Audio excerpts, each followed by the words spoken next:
भी है और हम लोग के साथ उपस्थित महिला पत्रकार साथी भी है, उनको बहुत बहुत अभिनंदन। उनको हमारी तरफ से, पार्टी की तरफ से जोहार। सबसे बहुत गंभीर विषय पे आज हम लोगों को चर्चा करना है। यह विषय हमारे राज्य सहित पूरे देश में जो 2026 के बाद जो परिसीमन होगा, उस परिसीमन के संबंध में जो अभी तक के जो जानकारी है, इसके पहले 2 बार,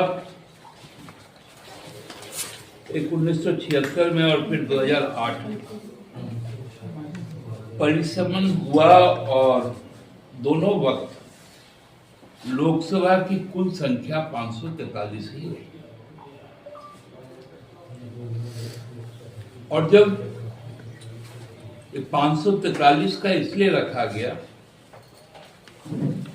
क्योंकि संविधान का आर्टिकल 81 ये बहुत स्पष्ट रूप से कहता है कि देश के संसद में, लोकसभा सभी राज्यों से अधिकतम 530 लोगों का होगा और जो केंद्र शासित प्रदेश उनसे मैक्सिमम 20 होगा, मतलब 550 इसका मैक्सिमम स्ट्रेंथ होगा। लेकिन जो ड्राफ्ट छन के आ गई, ये बड़ा अतार्किक और चौंकाने वाला। ये संख्या जो है ये बढ़कर 543 या संवैधानिक रूप से स्वीकृत 550 कई गुना बढ़कर 846 तक चल जाएगी।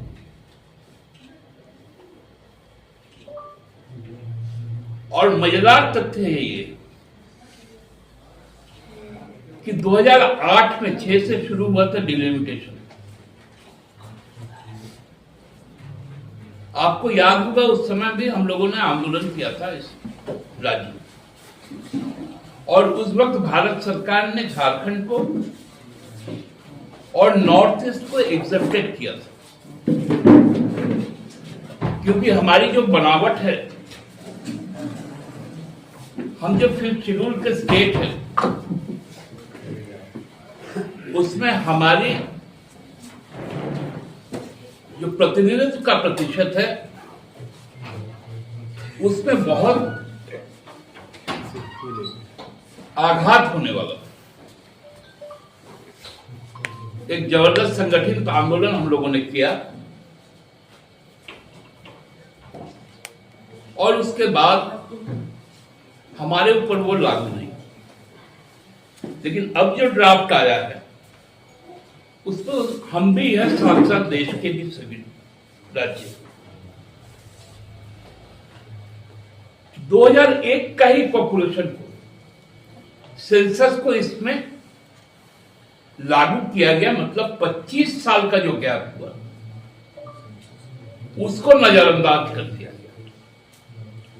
जबकि 2011 का सेंसस रिपोर्ट है, लेकिन वो पब्लिश नहीं। विगत 11 वर्षों में उसका पब्लिकेशन नहीं।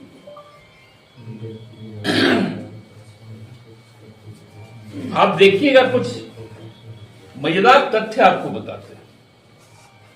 उत्तर प्रदेश में 80 लोकसभा के अभी सांसद, ये अचानक बढ़ के हो जाएंगे 143। बिहार में 40 है, यह बढ़ के हो जाएंगे 79, जस्ट डबल। एमपी में 29, वो बढ़ के हो जाएंगे 52।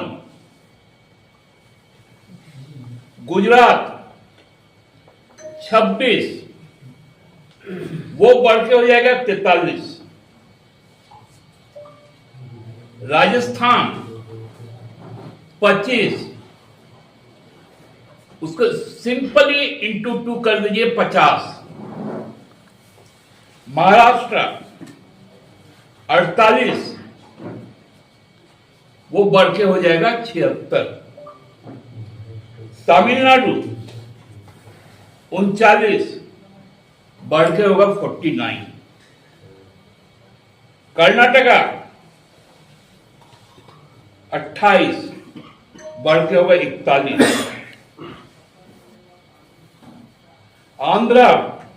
आंध्रा और तेलंगाना मिला वर्तमान में है 42, वो हो जाएगा 54। हाँ, हम भी 14 हैं, उसको किया गया है 24। और बंगाल 42, वो हो जाएगा 60। आप झारखंड को एक्सक्लूड भी कर दीजिएगा तो ये 10 राज्य का नाम आपको बोले।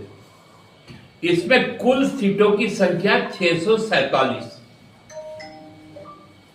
मतलब लगभग 77% सीटें, 76.48। 29 राज्य हैं और 10 राज्य का रिप्रेजेंटेशन केवल 76% से भी ज्यादा। क्या यह आंचलिक जो अनेकता में एकता हमारा देश है, क्या इसको ये एड्रेस कर पाएगा, सर्व कर पाएगा? क्योंकि एंटायर जो हिंदी बेल्ट है,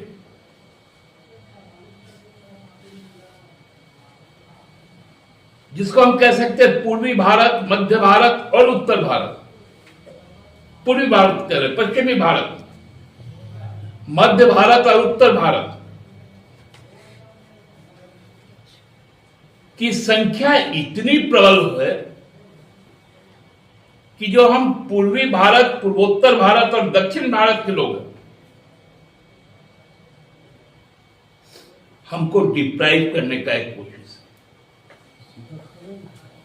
यह कोशिश इसलिए है क्योंकि इन राज्यों में भाजपा की पहुंच नहीं, खासकर जो आदिवासी जो क्षेत्र है, जो अनुसूचित जाति क्षेत्र है, उनको टारगेट करने का काम किया। यह पूरी तरह से गंदे राजनीतिक मंशा के साथ भारत सरकार इसको लाने जा रही है।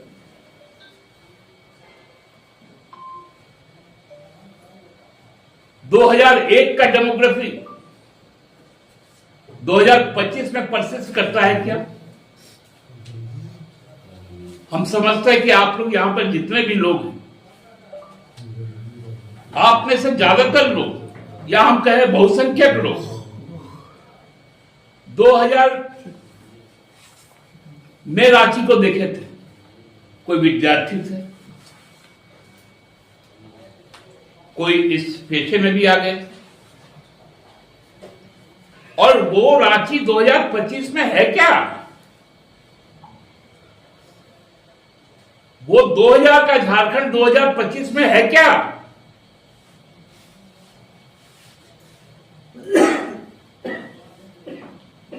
पूरा का पूरा राजनीतिक विमर्श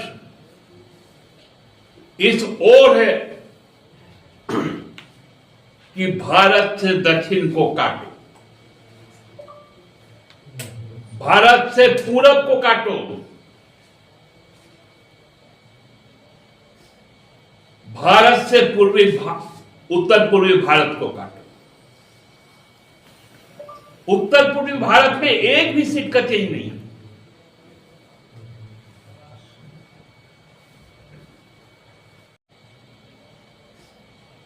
भारत से उत्तर पूर्वी भारत को काटा।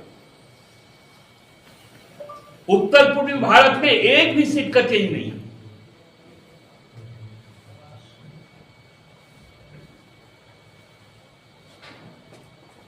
केवल एक आसाम में बहुत छोटा सा,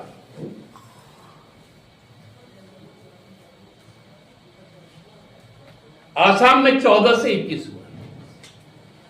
इसके अलावा मिजोरम, अरुणाचल प्रदेश, सिक्किम,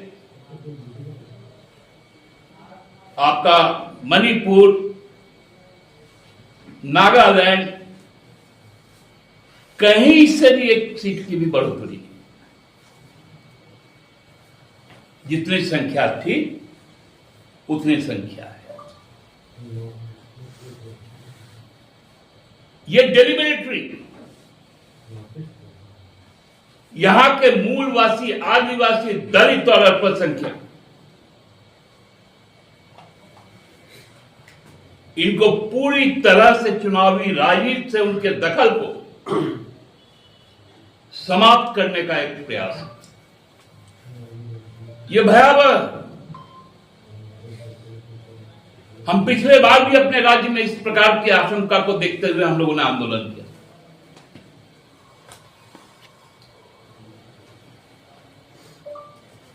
हमारे यहां 14 में 5 रिजर्व सीट्स,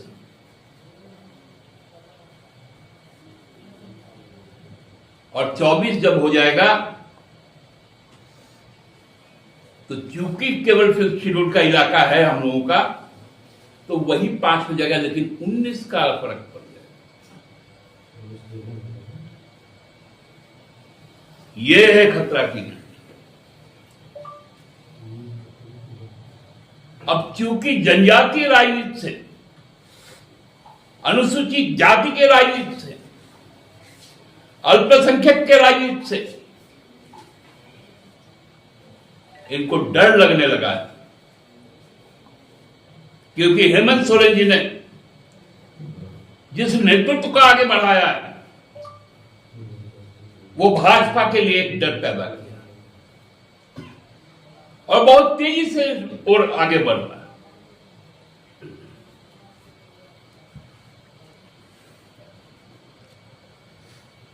हम लोग इस मंशा के खिलाफ। आप लोग सब जानते हैं कि 22 तारीख को चेन्नई में तमिलनाडु के मुख्यमंत्री, डीएमके के नेता एम.के. स्टालिन ने एक बैठक बुलाई। हेमंत बाबू भी उसमें जाएंगे, ममता दीदी को भी बुलाया गया, उड़ीसा के सीएम मोहन मांझी को भी बुलाया गया, क्योंकि वो भी एक आदिवासी है। वहां पर भी आदिवासियों की सीटों को घटाया जाए।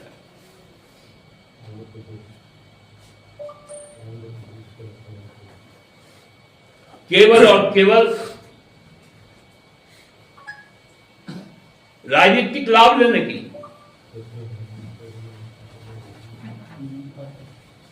अब इनके पास में वोटर लिस्ट है। वोटर लिस्ट कहता है कि हम पिछले बार अभी जब विधानसभा में वोट किए तो 2,60,87,698 वोटर थे, जिसमें लगभग 67%।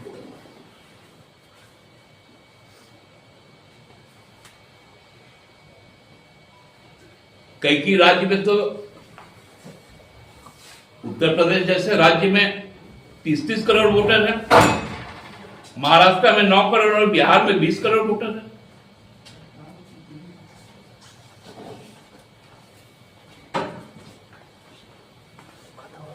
ये जो सारी चीजें हैं, इस चीज से आपको अवगत कराने के लिए, राज्य को अवगत कराने के लिए आज आपको यहां पर हम लोगों ने आमंत्रित किया था। बहुत बहुत धन्यवाद। कई सवाल खड़े हो रहे हैं कि पहले तो अभी केंद्र ने कमेटी गठित नहीं की, तो मरने से पहले भूत होने का क्या फायदा है। दूसरी बात यह है कि कुछ लोगों का ये मानना है और आपकी पार्टी भी कहती है कि जिसकी जनसंख्या उसकी उतनी हिस्सेदारी, तो कहते हैं 27% अगर का जनसंख्या है तो 81 का 27% 28 कैसे हो सकता है? 14 का 27% 5 कैसे हो सकता है? ये भी सवाल उठता है। पांडे जी, मैंने अपने बातों में जिस बात को उल्लेख किया था उसको शायद आपने पूरी तरह से सुना है। हमने कहा था कि ये 28 इसलिए है कि हम 5वीं अनुसूची से आच्छादित, और भी स्टेट है 5वीं अनुसूची से आच्छादित। उड़ीसा का कुछ हिस्सा है, छत्तीसगढ़ का कुछ हिस्सा है। वहां तो परिसीमन हुआ था जब झारखंड को एजेंटेड कर दिया गया था। देखिए, वहां के राजनीतिक सचेतना पे हमको तो बोलना नहीं। हम अपने राज्य के प्रति कंसर्न, अपने देश के प्रति कंसर्न। तो क्या डिलिमिटेशन का कोई पत्र केंद्र सरकार की तरफ से आया है यहाँ पर? पांडे जी, मैं कोई हवा में थोड़ी बात कर रहा हूँ। ये डिलिमिटेशन का तो ड्राफ्ट 2023 में ही आ गया था और मैंने साल के शुरुआत में इस विषय पर एक बार बात की। अब चूंकि चीजें आगे बढ़ने लगी इसलिए आपको अपडेट कर रहा हूं। तो अब चूंकि संगठित एक विरोध का स्वर 22 तारीख के बाद निकलेगा इसलिए आपको बता रहा हूं। ये 22 क्या मार्च को इसी महीने में नहीं लगा? जी 22 मार्च। दादा, तो आपको डर है कि मतलब बीजेपी ऐसा षड्यंत्र कर रही है कि जानबूझकर कि सत्ता में वो बने रहे, भले टोटल रिप्रेजेंटेशन लोगों का हो या ना हो, इसी वजह से डिलिमिटेशन पे इतना काम किया जा रहा है। जी यही तो उनकी मंशा है जिसको आप जैसे लोग पहचान गए और हमको मदद किए उसको जानने।